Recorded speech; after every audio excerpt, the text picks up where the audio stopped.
ایک نہیں بہت سارے ہمارے اللہ کے ولیوں کے ساتھ نسبت ہے، اور ہر مکتبہ فکر سے منسلک حضرات بھی موجود ہیں اور علماء کرام بھی موجود ہیں۔ رب کی بارگاہ میں دعا کرتے ہیں اللہ تبارک و تعالیٰ ہم سب کی حاضریاں اپنی بارگاہ عالیہ میں مقبول منظور فرمائے۔ ایک نماز جنازہ میں حاضری ہے اور مدینہ طیبہ کی حاضری ہے، جو ابھی ڈاکٹر محمد ضیاء الرحمان درانی صاحب جن کے چچا کے وہاں سے واپس آئے ہیں، میں دعا کرتا ہوں ان کو بھی رحمت ہو، قاضی صاحب کو بھی،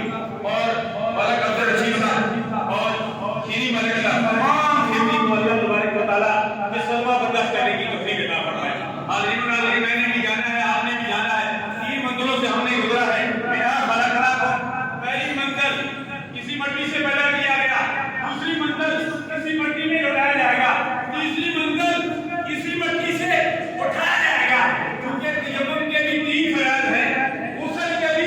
3 فرائض ہیں۔ ابھی میت کو غسل دیا گیا، وہ وقت بھی آنے والا ہے، ہم دنیا میں اپنا غسل خود کرتے ہیں، جس طرح میت کو مرحوم کو ملک طارق محمود مرحوم کو غسل دیا گیا، ہمیں بھی غسل دیا جائے گا۔ ضرورت اس امر کی ہے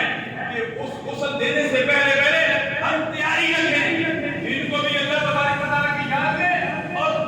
رات کو بھی اللہ کی یاد میں گزاریں، تاکہ رب بھی خوش ہو جائے، اللہ کے پیارے حبیب بھی خوش ہو جائے۔ ہماری کامیابی اسی میں ہے کہ ہم تعلیمات مصطفیٰ کے مطابق زندگی گزاریں، امر بالمعروف نہی عن المنکر، حقوق اللہ اور حقوق العباد کا خیال کریں۔ مرحوم کو اچانک ہارٹ اٹیک ہوا، الحمدللہ چلتے پھرتے تھے، ہم بھی جب کر رہے